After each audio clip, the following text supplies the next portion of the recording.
चलिए, अब हम करने वाले हैं जिस चैप्टर का वंश और रिविजन, वो बहुत इंपॉर्टेंट है। और आप लोग बहुत दिनों से बोल रहे हो उस चैप्टर को अपलोड करने के लिए, आप समझ गए होंगे वो है मजबूरी।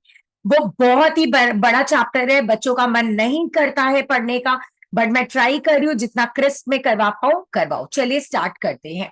प्रस्तुत कहानी मजबूरी में दादी अम्मा का प्रारंभिक उत्साह दिखाई देता है। जो स्टोरी है उसका स्टार्टिंग में एक्साइटमेंट है, किसमें? दादी माँ में।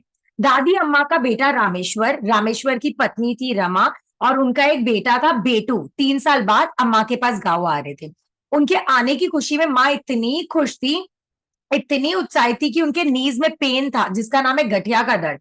वो भूलकर सर्दी में भी आंगन को लीप रही थी। जैसे हम लोग अपने घर में पोछा मारते क्लीन करते हैं, वैसे इन लोग गांव में मिट्टी को लिपते हैं।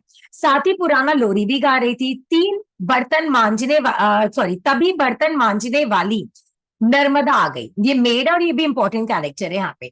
और वह अम्मा को बोली कि ठंड में मैंने इतने ठंड में आंगन में आप लीप रहे हो, कल तो आपके जोड़ों में दर्द था उससे आप करहा रहे थे, आज अचानक क्या हुआ कि आप ये सब लीपने लग गए? वह अम्मा से बोली, अम्मा यह क्या हो रहा है? देखो कल तो गठियों से जुड़ी पड़ी थी, माने दर्द हो रहा था, दर्द के मारे तन बदन की सुध नहीं थी, माने होश नहीं था, और आज आंगन लीपने बैठ गई। अम्मा पुलकित स्वर में बोली, मेरा बेटू आ रहा है, माने मेरा बच्चा आ रहा है। कल्पना में खो जाती है और वो सोचने लग जाती है। बूढ़ी अम्मा नर्मदा को बताती कि मेरा बेटा इतना बड़ा हो गया और पर जब वो आएगा तो मैं एक बार मेरी गोदी में जरूर सोएगा। माने मेरा बच्चा इतना बड़ा हो गया, बट बच्चा तो बच्चा होता है, देखना आएगा तो मेरी गोदी में सोएगा। इस बार मैं कह दूंगी, मैं तुझे गोदी में नहीं लूंगी, अब तू गोदी में सोएगा। कि बूढ़ी अम्मा को अपने पुत्र रामेश्वर के बचपन की घटनाएं याद आती है। माने वो नर्मदा को ये सब बोल रही थी कि मैं अपने बेटे को बोलूंगी अब तू गोदी में सोएगा, या तेरा बेटा को मैं गोदी में सुलाऊंगी, चल चल हट। और इतने में क्या हो गया, बूढ़ी अम्मा को अपने पुत्र रामेश्वर का बहुत सारा बचपन का याद आ रहा था, इंसिडेंट्स का। वह भी कभी लोरी सुने बिना नहीं सोता था, मेरा पोता भी उसी को पड़ा होगा, मैंने उसी के ऊपर गया होगा। बूढ़ी अम्मा का काम समाप्त हो गया। उन्होंने उठने का प्रयास किया। क्या काम? आंगन को लीपना। पर उठ नहीं पाई। बड़े कातर स्वर में, एकदम माने पेन भरे आवाज में उन्होंने नर्मदा को पुकारा। नर्मदा सहारा देके उठाई और नाराजगी जताते हुए नर्मदा बोलती, इतनी सर्दी में मिट्टी में सनी, माने मिट्टी में बैठी, वो तो घुटने तो जुड़ेंगे, माने घुटनों में दर्द होगा। वह कहती है, माने अम्मा कहती है, 3 बरस बाद बेटा आ रहे हैं। सुनकर नर्मदा ने कहा कि मैं तो यही कहूंगी कि बेटे के मोह माया नहीं है, माने बेटे के अंदर तुम्हारे लिए मोह माया नहीं है, तुम मरो या जियो उसको कोई फर्क नहीं पड़ता। यह सुनकर अम्मा चुप ना रह सकी। उन्होंने नर्मदा से बोला, देख नर्मदा, मेरे रामेश्वर को कुछ मत कहना। वह धन कमाने के लिए परदेश में माँ से दूर है। यदि उसके पास लाखों रुपया होता या लाखों का धन होता तो बेटे को परदेश नहीं जाना होता। माने वो समझ रही है बच्चा क्यों जा रहा है, जाने, और बोलते मैं भी उसे नहीं जाने देती। नर्मदा अम्मा को कुछ खरी खोटी सुनाना चाहती थी, किंतु अम्मा की दशा देखकर चुप हो गई, क्योंकि वो पेन में थी इसलिए वो चुप हो गई, जो मेड थी। नर्मदा बरसों से यहाँ काम करते, बहुत पहले से। जब नर्मदा काम करके जाने लगी तब अम्मा ने उससे कहा कि वह ग्वाले से कहीं कहती जाए कि कल जल्दी दूध दे जाए, और ऊंच दूध ज्यादा लगेगा। ऊंच माने अब, ऐसे लिखना था इधर, अब दूध ज्यादा लगेगा। मतलब जो दूध वाला है उधर जाना और बोल देना कि कल जल्दी दूध लाए, प्लस साथ में ज्यादा लाए, क्योंकि बच्चे का घर है ना, बच्चा को दूध दूध लगेगा। उससे यह भी कहा कि जब तक उनका बेटा और बहू घर में रहेंगे वह यही रहे। नर्मदा को भी बोली तुम यही रहना, क्योंकि काम तो बढ़ ही जाएगा, देने लेने की चिंता मत करना, माने पैसे का टेंशन मत करना, मैं अपने बेटे से बुलवा कर दिलवा दूं। बूढ़ी अम्मा रामेश्वर के लिए तरह तरह की बातें सोचने लगी। चाय की व्यवस्था तथा गर्म पानी की व्यवस्था के लिए चूल्हा जला दिया कि उन लोग को शहर में इतना आदत नहीं होगा ठंड सहन करने का, इसलिए गर्म पानी ये सब पहले ही चला दी। लगे हाथों तरकारी भी काट ली, माने सब्जी। बेटे के आने के इंतजार में पल कट नहीं रहे थे, इंतजार कर रहे थे। प्रतीक्षा के पल बोझिले हो रहे थे, माने कि अब आएगा, कष्ट हो रहा था। तभी एक टांगा टांगा गाड़ी होता है ना, अम्मा के घर के सामने रुका। अम्मा पागलों की तरह दरवाजे की ओर दौड़ पड़ी। रामेश्वर की गोद से उन्होंने झपट कर बच्चे को ऐसे छीना जैसे किसी चोर उचक्के के हाथ से अपने बच्चे को छीन रही है। एक्साइटेड थी मिलने के लिए और कस कर उसे अपने सीने से चिपका लिया। बोलते हैं ना, बच्चे से भी ज्यादा इंपॉर्टेंट पोता हो जाता है, वैसे यहाँ पे है।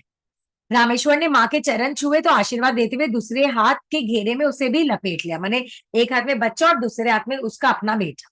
बच्चा अम्मा की गोद में रोने लगा तो अम्मा ने उसे रमा को दे दिया। अभी पहचानता नहीं है, एक बार मुझे पहचानने लगेगा तो छोड़ेगा नहीं, अम्मा बोल रही है कि अभी नहीं पहचानता है। चाय पानी के बाद रामेश्वर नहाने चला गया तो अम्मा ने बहू से कहा, खबर दो दी होती बहू कि तुम्हारा दूसरा बच्चा होने वाला है। रमा ने जब साहस करके कहा कि इस बार बेटू को आप रखिएगा, पहले तो अम्मा को विश्वास नहीं हुआ, फिर उन्होंने अपने बहू को, आशीष माँ ने बहुत आशीर्वाद दिया क्योंकि वो बहुत खुश हो गई, अकेली रहती थी ना। तुमने तो मेरी मुंह मांगी मुराद पूरी कर दी, इतना कहकर अम्मा फफक कर रो पड़ी, इमोशनल हो गई। रामेश्वर के जाने के बाद वह इतनी अकेली पड़ गई थी कि पहाड़ जैसा दिन कटता था। अम्मा ने यह बात रामेश्वर को बताई कि अब बेटू उन्हीं के पास रहेगा। औषधालय में इसके पति माने इन लोग का औषधालय था, मेडिसिन का शॉप, और इसका पति वहां पे काम माने क्या वही काम देता था, मेडिसिन मेडिसिन एंड ऑल। तो औषधालय में घड़ी था तो उसको मंगवा रही थी। देखो, औषधालय से रामेश्वर के पिता वैद्यराज आए तो उन्हें बता देना, उन्हें भी बताया, तथा घर में जो भी कोई आता अम्मा ने सबको यह खबर बताई। धीरे धीरे उसे घड़ी वड़ी मंगाएगी, आगे इंसिडेंट में आएगा। तो औषधालय में उनके जो पति है वैद्य थे, उनको वो आए तो उनको बोला कि देखो अब बेटू हमारे पास रहेगा एंड ऑल। रामेश्वर और अम्मा को अम्मा की सुख सुविधा का पूरा ध्यान था। अम्मा के पास गर्म कपड़े नहीं थे, उन्हें बनवाने के लिए रामेश्वर ने रुपया दिया। माने बच्चा बहुत प्यार करता है माँ से। अब अम्मा का सारा समय बेटू की देखभाल में बीता। उनके जीवन में जैसे नया उत्साह, खुशी आ गई। कहा तो वहां घुटनों के दर्द के कारण अपना बोझ नहीं ढोती और कहा बेटू को गोदी में ले लेकर घूमती। उन्होंने बेटू को पालने के सब तरीके सीख लिए, वे बेटू के साथ खेलती, बेटू के साथ जैसा उनका भी बचपन लौट आया। 20 दिन बाद जब बहू ने अपनी माँ के घर प्रस्थान माने गया तो बेटू ने जिद नहीं की कि माँ के साथ जाऊंगा। यहाँ कोई बंधन नहीं, यहाँ कोई अंकुश नहीं। बेटू को बहुत अच्छा लग रहा था कि दादी कितना फ्रीडम दी। बहू के जाने के बाद अम्मा ने निश्चिंता की सांस ली कि अब बेटू उन्हीं के पास रहेगा। महीना बीतते बीतते खबर आई कि बहू को दूसरा बेटा हुआ। अभी बहू कहाँ गई, अपने पियर गई है, क्योंकि यूजुअली बच्चा पियर में ही होता है। तो उधर से खबर आया कि दूसरा बेटा हुआ। अम्मा की छाती पर जैसे बोझ हट गया। उस दिन अम्मा के मन में यह भावना घर कर गई कि बेटू अब मेरा है, माने ये मेरा बेटा जैसे। रामेश्वर के जाते समय अम्मा फूट फूट कर रोई, आंसू भरी आंखों से वे रामेश्वर के टांगे को तब तक देखी रही जब तक टांगा चला नहीं गया, आंखों से हटा नहीं। उसके बाद उन्होंने बेटू को कस कर अपनी छाती से चिपका लिया। माने वो रामेश्वर का रूप किसमें देख रही है, बेटू में।